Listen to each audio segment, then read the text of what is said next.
Bwana awe nanyi. Somo la Injili takatifu ilivyoandikwa na Luka.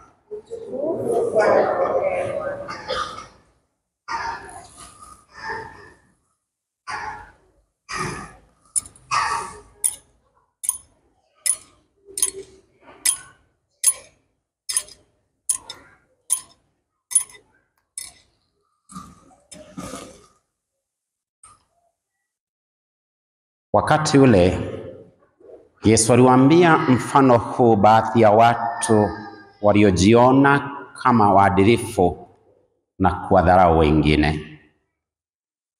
Watu wawili walipanda kwenda hekaluni kusali. Mmoja alikuwa Farisayo, mwingine mtoza ushuru. Yule Farisayo akasimama akasali hivi moyoni mwake: Mungu, nakushukuru kwa sababu mimi si kama watu wengine, wanyang'anyi, wasiofanya haki, wavunja ndoa, wala kama huyu mtoza ushuru. Nafunga mara 2 kila juma na kutoa zaka 1/10 ya mapato yangu yote. Mtoza ushuru alisimama mbali, wala hakudhubutu kuinua macho yake mbinguni, bali alijipiga kifua akisema: Mungu, uniwie radhi mimi mkosefu. Nawaambieni, huyu mtoza ushuru alirudi kwenda nyumbani hadi amehesabiwa haki, lakini yule mwingine hapana. Kwa maana kila ajikwezaye atashushwa, lakini ajishushaye atakwezwa. Injili ya Bwana.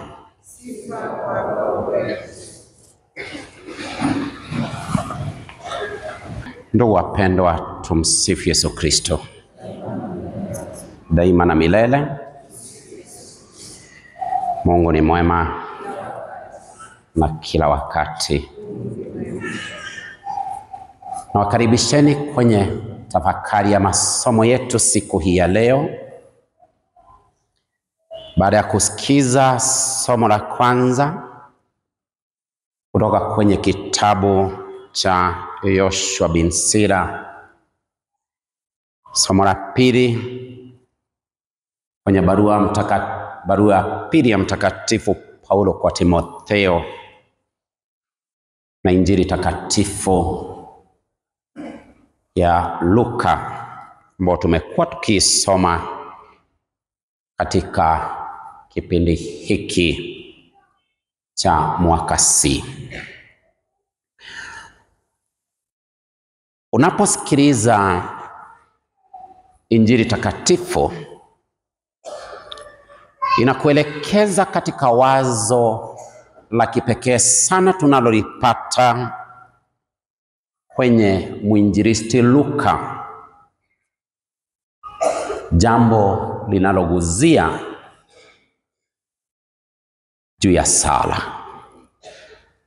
na nia tofauti zinazoambatana na sala tunazowasilisha kwa Mungu.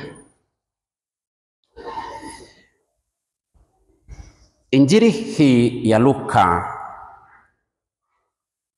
ni injili ambayo licha ya kuwa yalikuwa ni mafundisho aliyofunza Yesu Kristo,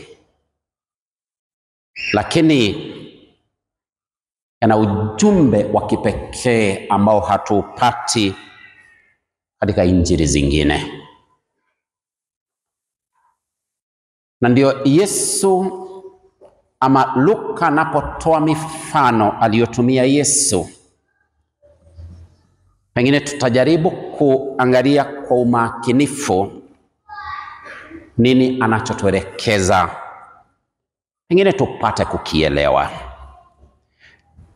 Mkirudisha mawazo yenu nyuma, juma la 17 tuliweza kusoma injili hii ya Luka mlango wa 11 hadi 13 kuhusu sala ya Baba Yetu. Na baada ya sala ya Baba Yetu kuna mfano uliotolewa kwenye hilo somo kumuhusu yule mtu ambaye alipatwa na mgeni usiku wa manane na hakuwa na chochote cha kuweza kumwandalia mgeni wake, na ikabidi kwenda kwa jirani kumuita ili apate kumsaidia. Na tuliambiwa ya kwamba hakuamka kwa sababu ni jirani yake, lakini aliamka kwa sababu hataacha kuendelea kubisha na kuomba msaada.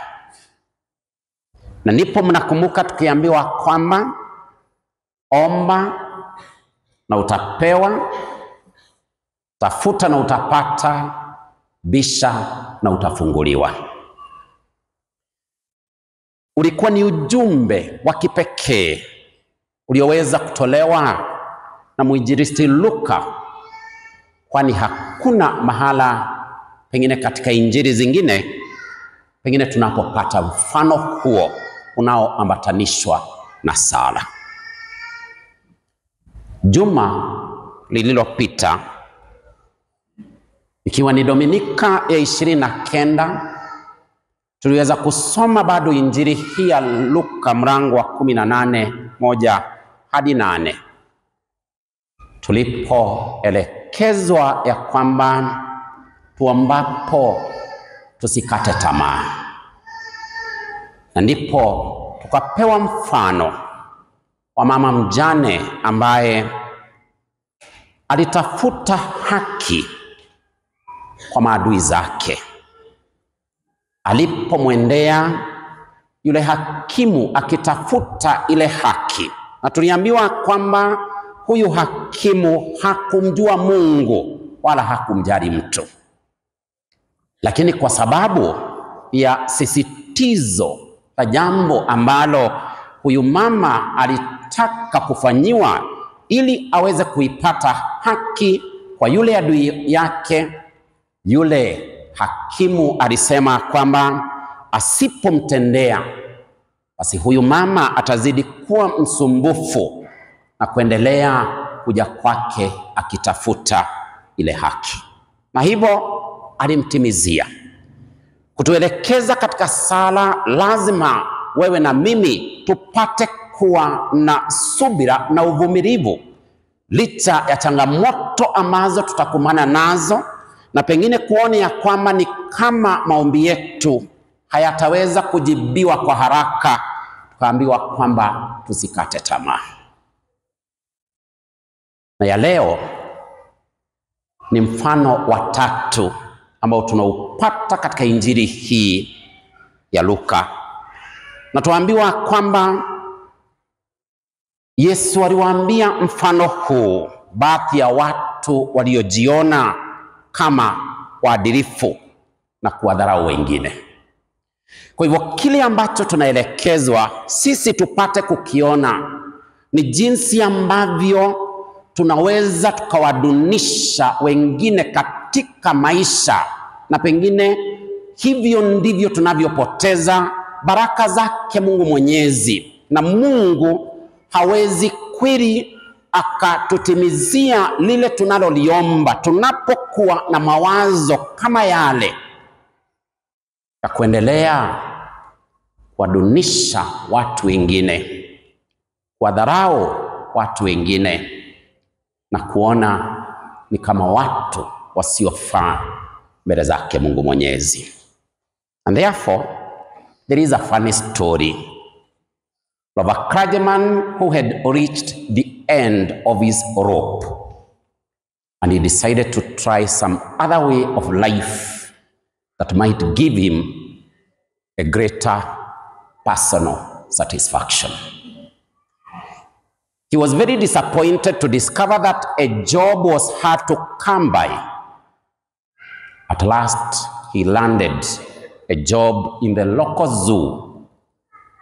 Unfortunately, when he went there, the job was not exactly available just yet, but the manager asked him, consider taking a temporary job until the other one was vacant. As it happened, the chimpanzee had died and had not yet been replaced. And the chimp was a great favorite with the children. And the cage could not be left empty for long.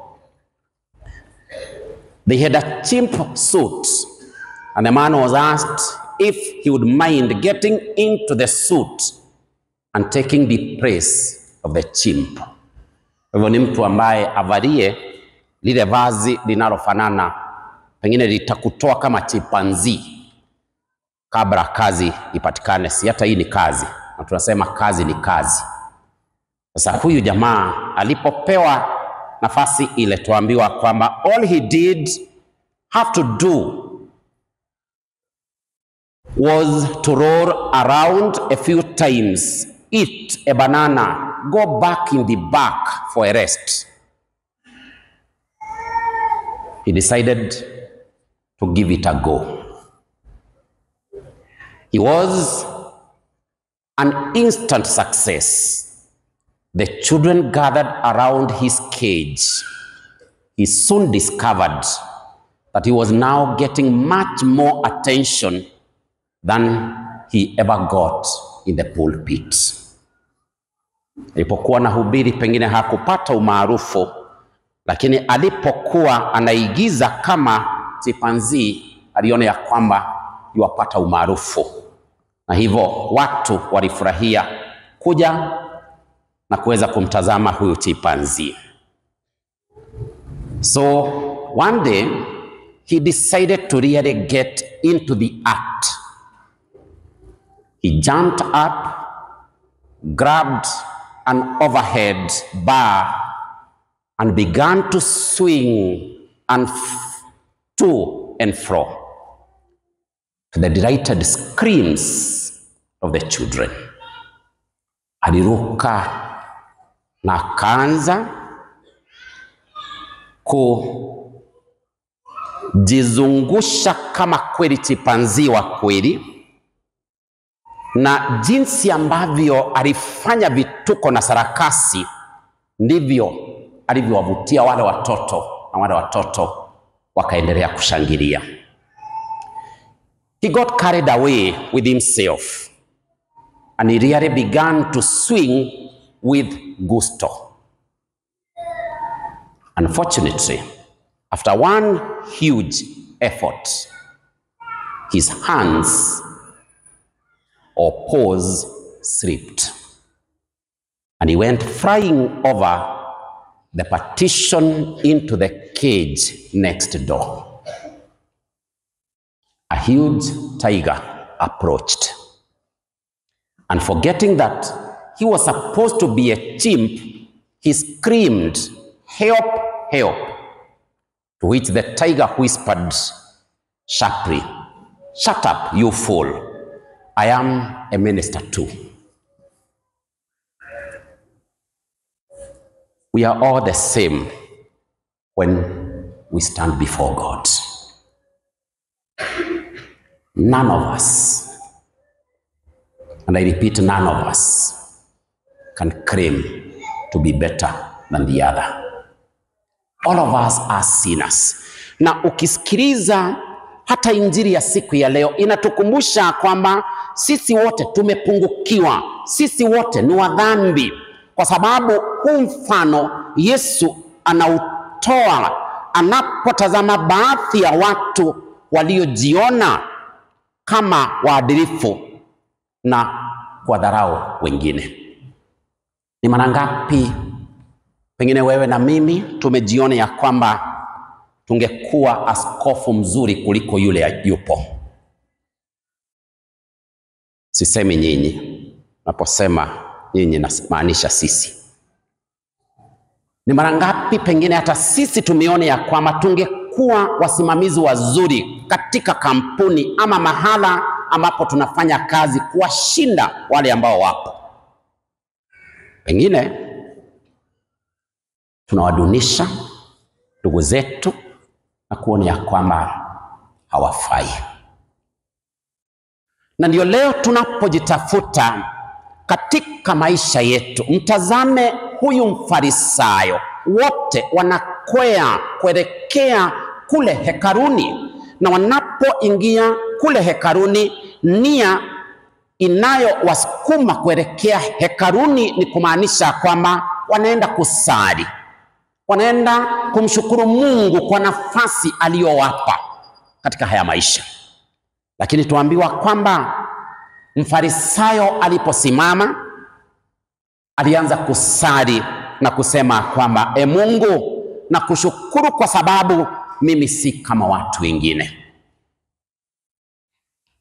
Na kaanza kuelekeza kidole na kusema kwamba wao ni wanyang'anyi, wasiofanya haki, wavunja ndoa, wala kama huyu mtoza ushuru.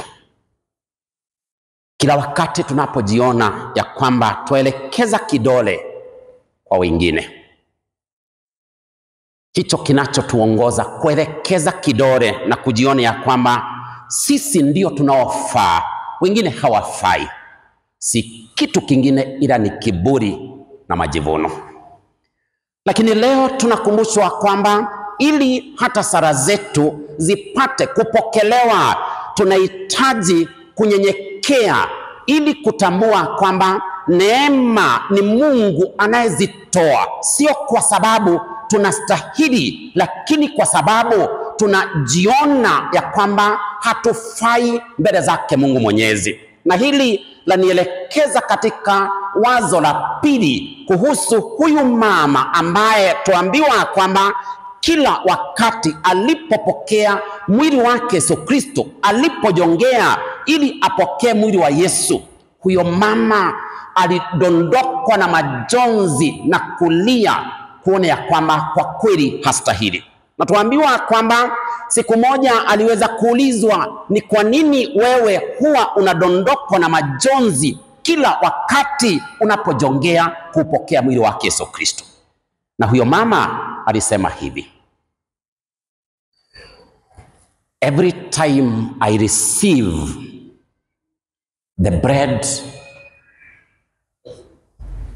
and I receive the cup of the blood of Christ, I cannot help but think that Christ died for me. Hawezi akajizuia kila anapopokea mwili na damu yake Yesu Kristo. Hawezi akajizuia kukumbuka kwamba huyu anayempokea kwa kweli yeye alikufa kwa niaba yake, akamlipia deni ya dhambi zake. Na hivyo akasema kwamba I feel that the only fitting response is just to cry. By crying, I am remembering what Christ did for me. I feel so sorry, so sad, so unworthy to receive him in communion. Hivyo ndivyo alivyojitazama ya kwamba kila wakati anapopokea mwili wake Yesu Kristo, yuadondokwa na majonzi kwa sababu anakumbuka huyu ndiye ambaye aliweza kumlipia deni ya dhambi zake, na anajihisi ya kwamba kwa kweli hastahili, hafai. Na hivyo hilo jambo liliendelea kumsukuma na kumwonyesha kwamba kwa sababu hata hafai kupokea mwili wake Yesu Kristo, ni kumaanisha kwamba bado Mungu anamjali na Mungu anampenda na Mungu anataka kumuinua. We do not receive the body of Christ because we are saints. Otherwise, if we were saints, then we would not be receiving the body of Christ. But we receive the body of Christ because we are sinners. And that is why even before receiving the body of Christ, tunasema ya kwamba mwana kondoo wa Mungu unayeondoa dhambi za ulimwengu. Ufanye nini? Utuhurumie. Ni sisi tunaohurumiwa. Yeye anayeondoa dhambi za ulimwengu, tunamuomba na kumsihi sana apate kutuhurumia. Na kwa kweli pasipo na huruma yake Mungu Mwenyezi, ndugu zangu, haya maisha na hii safari ya wokovu itakuwa ni nzito sana kwako na kwangu. Na ndipo maneno ya mtakatifu Paulo akimwandikia Timotheo anamwambia kwamba nimevipiga vita vilivyo vizuri, nimeumaliza mwendo, nimeilinda imani, nimewekewa taji la uadilifu atakayo nipa siku ile Bwana, hakimu wa haki. Lakini si mimi peke yangu, ila na wale wote wanaotarajia ujio wake. Hivyo tuone ya kwamba Bwana ataniokoa katika kila jambo mbaya na kuniingiza salama katika ufalme wake wa mbinguni. Sio Paulo ambaye yuajiingiza katika ufalme wa mbinguni, bali ni Bwana yule ambaye atamuokoa. Na kila wakati tunakumbuka Paulo mara nyingi alisema kwamba mimi ni mtume ambaye hata sistahili kuitwa mtume. Nilimsaliti Bwana wangu nilipowadhulumu wafuasi wake. Mimi ni mtu ambaye amezaliwa kabla wakati wake. Na hivyo tunaona ya kwamba alimpa Mungu nafasi katika maisha yake ili apate kuendelea kumwelekeza. Ukisoma barua ya Paulo kwa Wagalatia mlango wa 2 aya ya 20 iwasema kwamba si mimi niishie, ila ni Yesu aishie ndani yangu. Hivyo anatambua uwepo wake Yesu Kristo katika maisha yake, na kwa sababu ya tukio hilo, hata yale aliyoyapitia alitegemea neema yake Mungu Mwenyezi, hivi kwamba ili uweze kushushiwa neema hizo unahitaji pia kujinyenyekesha kuliko kujipiga kifua na kuona ya kwamba kama sio wewe nani mwingine, kama sio mimi nani mwingine. Lakini tujua kwamba hata bila sisi wengine wataendelea kuishi. Kwa hivyo sio sisi, ni Mungu ambaye ametujalia nafasi ya kuwepo katika haya maisha. Na hivyo tunapotazama Mfarisayo, hawa ni watu ambao walipewa heshima yake. Kumbukeni maneno ambayo Yesu Kristo aliweza kuyasema ya kuwa fanyeni wanalowaambia, lakini msitende wanaotenda. Hawa tumemsikia akisema kwamba anafunga mara ngapi kwa juma? Anafunga mara ngapi? Ili kanisa ni la hapa ama anafunga mara ngapi? Mara 2 kwa wiki. Kwa nini nazungumzia mara 2? You know, this was only a show, because the public gathering in the market was on Monday and Fridays. And every other time there was that gathering in the marketplace, the Pharisee made sure that he went there. They wore a very unique garment so that every other person would actually identify that is a Pharisee. Walienda sokoni, mnakumbuka Yesu akisema kwamba wanasalimiwa masokoni. Mnasalimiwa, ole wenu mnaosalimiwa masokoni. Kumaanisha kwamba kazi yao ilikuwa ni kujionyesha Na ndugu zangu, tumeona ya kwamba kuna ufarisayo mwingi hata katika nchi hii yetu ya Kenya. Ukinunulia watu mahindi lazima uite watu wa magazeti waje waone unapeana mahindi. Ukitaka kuinua akina mama katika mradi fulani lazima uitane ili wamulike na waonyeshe ya kwamba hawa we are actually empowering women. Even if they not be empowered, but at that particular time, the concept is one, empowering women in our country. Even if they are not going to be empowered with what you are giving them, but you see, you want to attract the public attention. That is something that you are doing. Yet, tunajua kwamba Yesu, tunaposoma Injili ya Mathayo, mlango wa 6, kuanzia aya ya 1 hadi ya 6, anatuambia kwamba kile ambacho mkono wako wa kulia unachofanya, mkono wako wa kushoto usijue. But ni mara ngapi tunafanya hivyo? Tunataka kila mtu atambue, kama sio mimi hiki kiti hakingejengwa. Kama sio mimi tunaona ya kwamba kitu fulani hakingeletwa. Na huo ni ufarisayo ambao leo hii tunaambiwa kwamba, ndugu zangu, ni lazima tuweze kutoa huu ufarisayo ili kile ambacho tunatenda tuweze kutenda kwa siri, kama ambavyo tunaambiwa kwamba tenda wema nenda zako. Acha kupiga firimbi ya kuonyesha kwamba kama sio mimi huyu hangeweza kuinuka, kama sio mimi hawa hawangeweza kupata nyumba. Lakini ndugu zangu, twaitwa ili kutazama ya kwamba sio kufunga. Tunaweza funga mara 2 kwa juma ama mara 3 kwa juma, lakini kuna faida gani? Tunaweza tukatoa zaka zetu kwa kila kitu tunachopata kama utajiri wetu. We are only supposed to give 10% of the agricultural produce. But this guy gave everything. Kuonyesha, ni kama kuonyesha Mungu ya kwamba hawa wanatoa tu hii, lakini mimi ninatoa hata zaidi.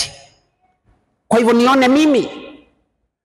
Kwa hivyo haikuwa sala ya kuweza kuzungumza na Mungu ama kujiachilia mikononi mwa Mungu, bali ilikuwa ni sala yake kujipigia debe na kusema kwamba, hata tuliona wakati wa mazishi ya hamjambo, Mungu ni mwema, tuliona watu wameenda mazishi ya mheshimiwa Raila Amolo Odinga, na katika yale mazishi huko ndiko tunakoelekea the success we have made as a government. Who is asking you?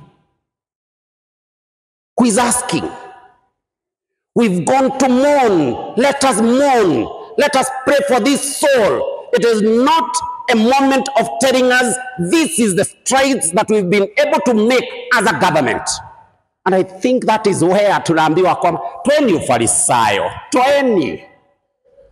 Ndugu zangu, tutoe ufarisayo katika maisha yetu ili tuweze kufanikiwa katika yale tunayoyatenda maishani mwetu, maana hivyo ndivyo tutakavyoweza kurudi nyumbani na baraka. Ukisikiza the overtones ambazo ziko hapa politically, zinakwambia kwamba there is a lot of Pharisaism in this country, me included, because I'm not saying I've not traits of Pharisaism. I also have.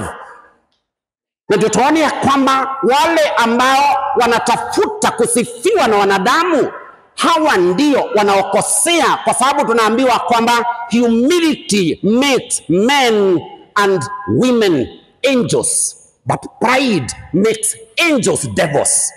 Lucifer alikuwa ni malaika, lakini kwa nini akawa shetani? Kwa sababu ya kiburi, alipoonyesha kwamba hajatosheka na cheo alichopewa. Lakini tunaponyenyekea, ndugu zangu, tunaambiwa kwamba we are being elevated from the level we are in to become angels, because we are supposed to be that angel who cannot be seen by naked eyes, helping others who are our brothers and sisters. I'll never point at somebody. Na kuonyesha kwamba because all of us are equal before God. Kwa Mungu hakuna yule ambaye atasema kwamba mimi ni mzuri kushinda huyu. All of us are created in the image and likeness of God. It is unfortunate that the society is coming up with classes of people. These are the more blessed. These are the more honorable than others. Before God, everyone is honorable. And that is why tumepewa nafasi na Mungu ya kuweza mwanzo sisi tuweze kujiangalia. Na ndio tunasema, Mungu, kama wewe ungalihesabu maovu yetu, ni nani angeliweza kusimama? Lakini kwako kuna msamaha wa dhambi. Kila mtu anapotambua kwamba Yesu hakufa msalabani kwa ajili ya wachache, bali alikufa kwa ajili yetu sote, maana tulikuwa tumejitenga na Mungu kwa ajili ya zile dhambi ambazo tuliendeleza. Kwa hivyo madharau, kudunisha, kuangalia watu na jicho lisilofaa, tunakumbushwa kwamba lazima tuone ya kwamba tunaepukana na jambo kama hilo, ili kutambua kwamba ni katika kugusa maisha ya watu, ni katika unyenyekevu huo ambao Mungu anaupokea, ndio huo unaofanya sala zetu ziweze kupenya kule mawinguni na kuweza kukubalika mbele zake Mungu Mwenyezi. It is so easy even for a bishop to go to hell. It is so easy even for a priest to go to hell. It is so easy even for a religious nun to go to hell. Why? The moment we lack humility in our lives. The moment we lack it. Na ndio ndugu zangu, tuambiwa kwamba too much humility is also pride. Eti ya kwamba hata unaenda, mtu anadhani ya kwamba, unajua ile ng'ombe inakuwa na kikitu huku nyuma, hata venye unatembea ati juni unyenyekevu mzuri sana. No, piety is not in the hands, folding the hands together. No, that is not piety. So if too much humility is pride, then St. Thomas Aquinas anatuambia kwamba the virtue is in the middle, not in the extremes. It is in the middle. Na ndio tuambiwa kwamba basi let us learn to cultivate that virtue of humility. Unyenyekevu huo ndio ambao utakuwezesha usione mamlaka na madaraka uliotwikwa na wanadamu duniani humu, lakini uone ni huduma ya aina gani ambayo unaweza ukawapa watu. Huyu mfarisayo alipoelekeza kidole kwa mtoza ushuru, mimi si kama wale watoza ushuru. Ushaikuta wale akina mama ambao huwa wanajiuza kama biashara, ukatambua kuna wawili ama watatu ambao hawako mbali na kwako, ukasema kila wakati unapopitana na wao unasema kweli moto unangojea watu wengi. Moto unangojea watu wengi, kwa sababu kwako unaona ya kwamba huyu hatamuona Mungu. Lakini tukumbuke ya kwamba Yesu alipotundikwa msalabani, alitundikwa na wezi wangapi? Wezi wawili. Lakini mmoja alitambua makosa yake alipokuwa amening'inia juu ya mtu wa msalaba, na akaambia Yesu, Yesu tafadhali, utakapofika katika ufalme wako nikumbuke. Na Yesu akamwambia, leo hii tutakuwa nawe paradisi. It is not yet done until it is done. Not yet done until it is done. Sisi tunaweza kuwa hapa, tumebalia msalaba, tumebalia rozari, tunabeba Biblia, lakini ukute ya kwamba hatutaingia kwa sababu ya kiburi tulivyoona wengine hawa hawaombi. Sisi ndio tunaomba.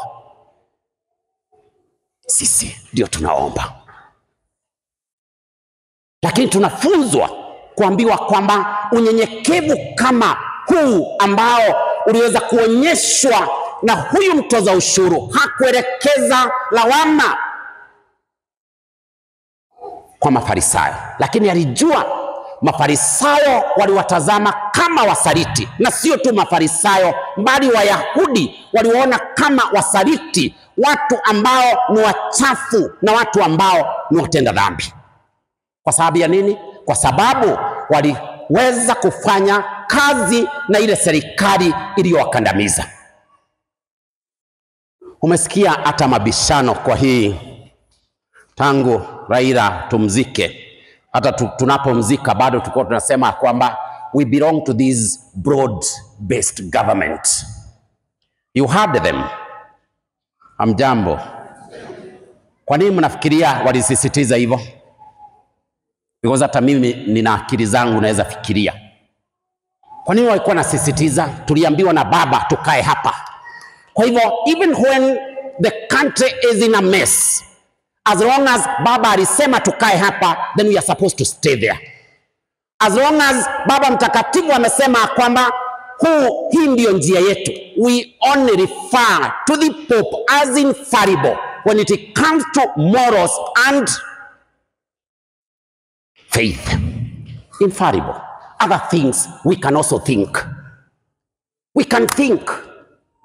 Lakini unaona ya kwamba even when you listen to those people, the ego they present the agenda with, ni kuonyesha kwamba ni wakati wetu sasa, hakuna wakati ambapo tutatoka kwa hii serikali. As long as serikali ipo na ifanye maovu, there is no problem. There was a clip I was listening to yesterday, na nikaanza kusema kwamba enyewe pretenders are worse than murderers. Pretenders are worse than murderers. Leo tunakutana na wewe, ninakuchekesha, lakini ndani ninajua kwamba ninakucholea jambo ambalo litakuangamiza. Na kwa sababu kuna wengine ambao wanataka kupewa tu sifa, unaposikia hizo sifa unachukua kwamba mambo yote ni nini? Ni kama jana wakati ambapo Manchester United walikuwa nacheza na Brighton. Kama kuna watu jana walienda na maringo, ni watu wa Manchester United. Enyewe hata mimi nilienjoy kabisa, si wadanganye, nilifurahia kwa sababu father mwenzangu alikuwa ameshuhudia timu yake ikirindimwa ya Chelsea 2-1 na Sunderland. Na alipoona bao ya pili imefungwa dakika ya 90, nadhani ilikuwa na 5 ama na 6 hivi, akajua dakika zile ambazo walikuwa wameongezewa ni kuisha zinaisha. Aliambia father, leo tumetendwa na tumegongewa tu kwetu. Nikamwambia hata sisi tutagongewa kwetu juu tunadhani hii dunia ni yetu. Tutagongewa tu huku, tukitoka huku tunaelekezwa kwingine, kwa sababu matokeo ya kule tutaelekezwa yanapatikana wapi? Yanapatikana hapa duniani. Sasa wakati ambapo sisi tulikuwa tumeona tuko 3-0, we sat pretty. Na nikasema kwamba enye ikaendelea hivi, sasa roho ya kutaka kutazama mpira imeanza kurudi. Na in fact sikubanduka pale. Mimi nikangoja, nikaona wamesawazisha moja. Kukakaa nikaona ya pili tena imewekwa, ikawa 3-2. Nikamwambia hata sisi inakaa ni kama huko tunaelekea.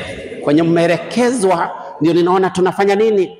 Tunaelekezwa. Ndio Waswahili waliposema kwamba aliye juu mgoje chini, ni ukweli. Kwa sababu Chelsea ndio ilikuwa ya kwanza kufunga, Sunderland ikasawazisha, na father akifika ilikuwa 1-1. Akasema Mungu hata uwezi kumbuka tumetoka tu maungamo, leo tupatie tu akaka ushindi. Unajua hata nikashindwa Mungu anachezea wapi? Unaona venye huwa tunataka kuelekeza Mungu, na Mungu sara kama hiyo huwa asikizi, because God doesn't show partiality. He doesn't. He shows impartiality. Ya kwamba sio vile ambavyo wewe na mimi tunataka kumwelekeza, kwa sababu hata sara zetu hazipaswi kumwelekeza Mungu, zinapaswa kutuelekeza kwa Mungu. That is why God should not revolve in our lives. Rather, our lives are supposed to revolve in God. It is not the other way around, that God revolving in us. It is us revolving in God. When we revolve in God, my dear friends, we will not miss the point. Hivyo, ndugu zangu, nilikuwa kwa mpira. Tulipoweka ya 4, hata mahali ambapo nilikuwa nimeketi nikasema, nao fungeni nyingine. Na nikajua kiburi ni kibaya. Ndugu zangu, tuliponea chupu chupu. Chupu chupu. Ushaifika mbinguni hata wewe mwenyewe unajiuliza umefikaje? Nina uhakika hata Mfarisayo alishangaa ametokaje katika hekalu, na tunaona ya kwamba yeye alikuja hapa mbele kabisa kwa sababu alijua hapa ni karibu na Mungu sana. Yule Mfarisayo alikuwa kule nyuma, hata ninashangaa alimuona namna gani akisema kwamba mimi sio kama yule Mfarisayo. Sababu alielekeza pengine kidole ama alionyesha mimi sio kama yule. Hata nafikiria kwamba Mfarisayo ndiye alitangulia kufika. Kwa hivyo hata yeye akiingia akamuona, akajua basi hata Sara nimeona Sara tayari. Kwa hivyo akaanza kuelezea Mungu madhambi ambao wengine wanafanya. Wacha nikuambie, nyani haoni kundure, huliona la mwenziwe. Na ni heri tungiona yetu kuliko kuona ya wengine. Ukiona zako hautaelekeza kidole, nikiona zangu sitaelekeza kidole. Hivyo tunaitwa ya kwamba ni katika wale wanaonyenyekea, hawa ndio anaowainua. Lakini wale ambao wanajiinua, hawa watanyenyekeshwa. Ndugu zangu, acheni tukuze hiyo mbegu ya kunyenyekea. Wewe usiwe ukisema kwamba kama si mimi hii kwaya ingekuwa imeisha. Kama sio mimi hiki chama cha CWA kingekuwa kimeisha. Kama sio mimi wanaume wangekuwa wamemalizika.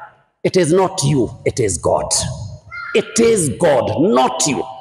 Sio mimi, kwa sababu hata mimi nikatoka bado kanisa litafanya nini? Leo unagonga chini na jioni kuna another administrator hapa ameletwa. Kwa hivyo fanya kazi yako, maliza, tenda kwa unyenyekevu, kwa upendo, na kutazama kwamba kila wakati tunapaswa kutafuta msamaha unaotolewa na Mungu, na Mungu anayesamehe kwa sababu anatazama mioyo yetu. Huyu ndiye anayetujalia neema tunazozihitaji katika safari hii ya kwenda mbinguni. Tusimame, tutetee imani yetu, tuishi Ukristo wetu kwa njia inayostahili. Na somo la pili limetuambia kwamba taji tumewekewa kama vile ambavyo Paulo alitambua amewekewa taji.